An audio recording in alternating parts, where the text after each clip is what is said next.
Dalam Bapa dan Putra dan Kudus. Amin.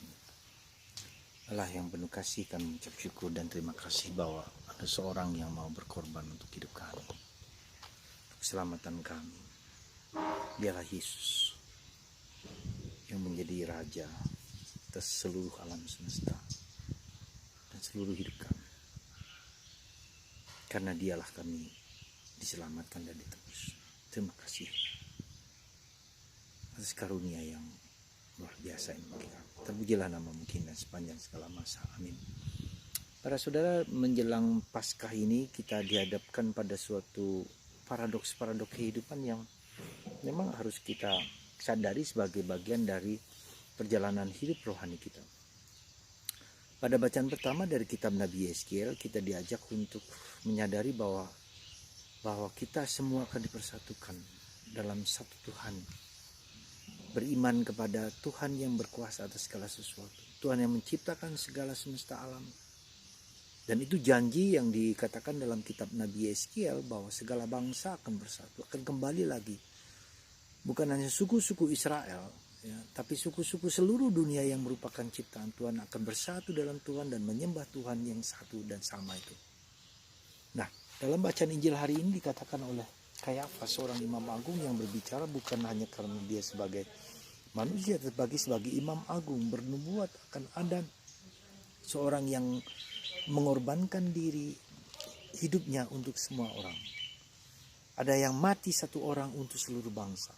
Dan nubuatan ini tanpa sengaja, mungkin tanpa sengaja, dikatakan bahwa akan ada orang yang berkorban, dikorbankan ya, untuk keselamatan manusia. Itu saya kira yang dinyatakan sungguh-sungguh dalam diri Yesus. Anak domba Allah itu anak domba Allah yang dikorbankan untuk kita manusia.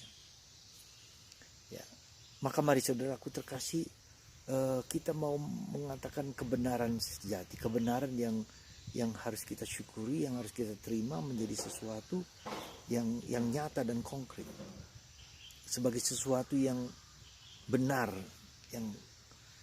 yang sesuai dengan janji perjanjian lama, yang sesuai dengan rencana Allah bagi kita, yang sesuai teruji di masa lalu kita sampai sekarang dan akan terjadi ke depan, di mana Tuhan akan datang berkuasa atas segala sesuatu, karena Dialah sumber dan asal segala sesuatu.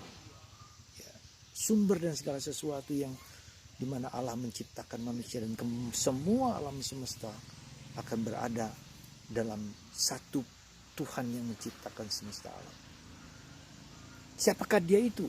Nah, itu yang kita lihat, yang semakin jelas dalam kita lihat di dalam kehidupan umat manusia, yaitu dalam janji Allah lewat Abraham yang dipilih Tuhan dari bangsa Ur-Kasdim, ya, dipilih Tuhan, dan disitulah Yudeo-Kristiani. Jadi pengalaman bangsa Yahudi dari Abraham hingga kemudian janji kepada putranya Yesus Kristus, Christianity, Yudeo-Kristian. Jadi yang mau menunjukkan siapa Allah pencipta itu, siapa Allah penyelamat itu, siapa Allah yang berkuasa, yang menciptakan semesta alam yang kelihatan maupun yang tidak kelihatan. Dan itu kita lihat dalam kredo kita, syahadat kita.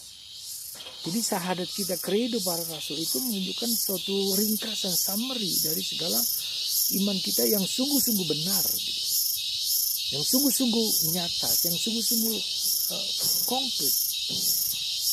Jadi kalau kita bisa lihat di dalam kredo para rasul, ya, kita bisa melihat segala sesuatu diciptakan oleh Allah. Dan siapakah Allah itu? Dan itulah yang dinyatakan oleh Yesus. Karena manusia, siapakah manusia yang menyatakan diri tentang siapa Allah itu? Kalau dia belum pernah ke surga mengatakan tentang Allah, hampir mungkin. Siapakah dia kecuali Yesus? Hanya Yesus yang berasal dari Allah, yang menyelamatkan, yang tahu siapa Allah sesungguhnya. Dan Allah sesungguhnya itu kita bisa lihat di dalam ajaran Yesus tentang doa Bapa kami. Ya Bapa, ya Bapa dan Abbaku. Jadi bagi kita Katolik, ya, mari kita hayati kebenaran ini menjadi kebenaran bukan lagi objektif, tetapi yang subjektif.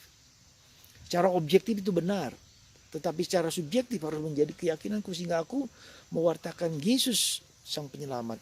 Aku mewartakan Yesus yang diutus oleh Allah, ya, oleh Allah Bapa, Putra dan Roh Kudus. Maka mari saudaraku, kita memasuki masa minggu suci ini dan masa Paskah dan seterusnya untuk menunjukkan kepada kita yang objektif itu harus menjadi yang subjektif. Dan subjektif itulah untuk menunjukkan kepada kita siapa Tuhan yang sesungguhnya itu. Ya, kebenaran itu.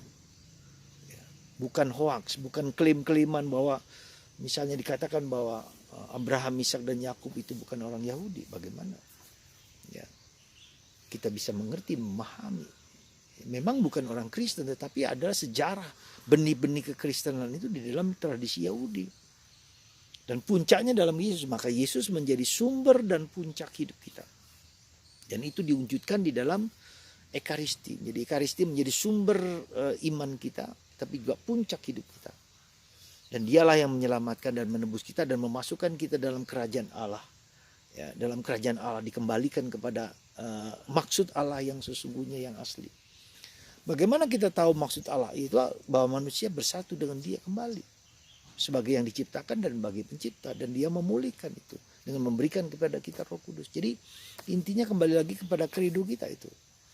Ya, setiap minggu kita mengulang itu bukan hanya sekedar mengulang-ulang, tetapi kita perhatikan, aku percaya akan Allah Bapa, Putra dan Roh Kudus. Aku percaya akan Allah Tritunggal Maha Kudus, pencipta langit dan bumi, dan akan Yesus Kristus putranya yang tunggal kita. Itu semua. Coba kita sadari akan kerindu itu. Kita ulangi, kita doakan pelan-pelan. Ya, semoga kita semua yang diajak untuk masuk di dalam misteri kredo, misteri aku percaya. Dan kita dimasukkan ke dalam kerangka kerajaan Allah ini, kerajaan Bapa, Putra dan Kudus ini berkat pembaptisan. Maka dalam masa Paskah ini kita diingatkan akan anugerah baptisan. Pintu masuk ke sana. Di sanalah kita akan mendapatkan berjalan, berproses untuk sampai kepada Allah di surga lewat penderitaan dan salib Yesus Kristus. Tidak ada cara lain. Kredo. Mari kita sadari akan memasuki masa Paskah ini dengan kredo. Tuhan memberkati Anda, memberkati kita semua, dan kita buka kembali kredo yang panjang, kredo Nisia dan Konstantinopel, kredo yang pendek. Kita pelan-pelan kita sadari. Semoga Tuhan membuat kita yakin akan iman kita dan kita berjuang terus-terus menulis kebenaran ini yang kita wartakan tanpa kesombongan, tetapi inilah yang nyata. Tuhan memberkati Anda dan semua untuk percaya dan yakin bahwa kredo itu Yesus Kristus Sang Penyelamat, Sang Penebus yang membebaskan, yang bekerja untuk kita. Tuhan memberkati Anda semua. Bapa, Putra dan Roh Kudus. Amin.